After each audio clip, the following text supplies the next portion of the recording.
پاکستان کا مستقبل کیا ہوگا؟ پاکستان میں آنے والے حالات و واقعات کس طرف پاکستان کو لے کے جا رہے ہیں؟ اگر آپ یہ سب کچھ جاننا چاہتے ہیں تو میرے ساتھ اس ولاگ میں جڑیے رہیے۔ میں ہوں محمد عمار اور آپ دیکھ رہے ہیں ہمارا PTH کا آفیشیل YouTube چینل۔ ویڈیو شروع کرنے سے پہلے چینل کو لازمی سبسکرائب فرما لیجئے۔ پاکستان ایک ایسا ملک ہے کہ جہاں کہیں مذہب کے نام پہ تقسیم، کہیں معاشی تقسیم، کہیں معاشرتی تقسیم، کہیں اخلاقی اقدار کی تقسیم اور کہیں سیاسی اور سماجی تقسیم، ہر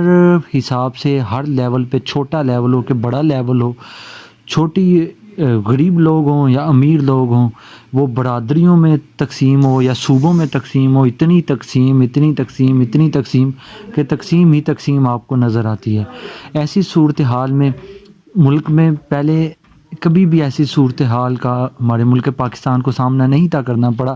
کہ پاکستان کے ادارے اور پاکستان کی عوام ایک دوسرے کے اپوزٹ مخالف کھڑے ہوں، لیکن اب ایسا دیکھنے کو آ رہا ہے اور ایسا دیکھنے کو مل رہا ہے کہ پاکستان کے ادارے اور پاکستان کی عوام بالکل ایک دوسرے کے مخالف کھڑے ہیں۔ اور یہ جو چیز ہے، کسی بھی ملک، ایسا ملک جہاں پہ پہلے ہی مذہبی شدت پسندی اور تنگ نظری اتنی ہو کہ مسلمان ایک دوسرے کو قتل کرنے کی حد تک جاتے ہوں، جہاں پہ سیاسی اس طرح سے شدت پسندی ہو کہ ایک سیاسی کارکن دوسرے سیاسی کارکن کو برداشت کرنے کی اس میں ابیلٹی ہی نہیں ہے، اس میں طاقت ہی نہیں ہے، وہ ایک دوسرے کو گالیاں دیتا ہے، ایک اپنے لیڈر کو صادق امین سمجھتا ہے اور دوسرے کو غیر جمہوری اور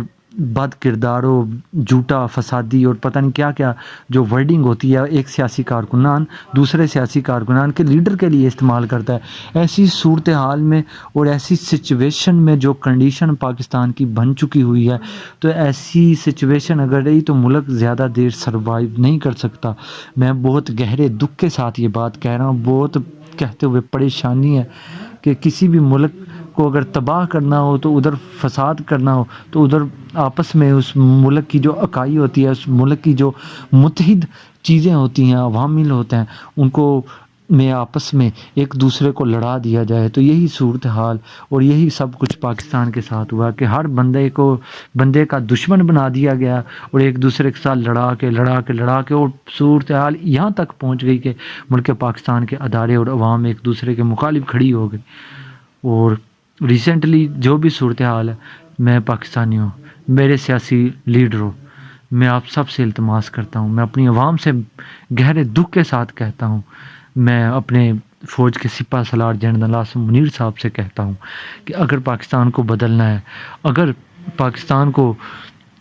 کہ ترقی دینی ہے تو اس کے لیے عوام اور اداروں کو ایک پلیٹ فارم پہ آنا ہوگا۔ ان سب کو مل کے ملک کی جمہوریت کے لیے، ان سب کو ملک کی بہتری کے لیے مل کے کام کرنا ہوگا۔ اگر ان میں سے ایک طبقہ بھی ملک کی بہتری کے لیے کام نہیں کرے گا تو غالب ان کے ملک ہے پاکستان کی معیشت، پاکستان کے اخلاقی اقدار، پاکستان کی سیاست و سماجت، اگر یہ چیزیں مد نظر رکھ کے کوئی بھی کام نہیں کرے گا، صرف اپنی جیبوں کو بڑھنے کے لیے کام کریں گے تو کبھی بھی ملک ترقی نہیں کرے گا۔ پاک فوج زندہ باد، پاکستان پائندہ باد۔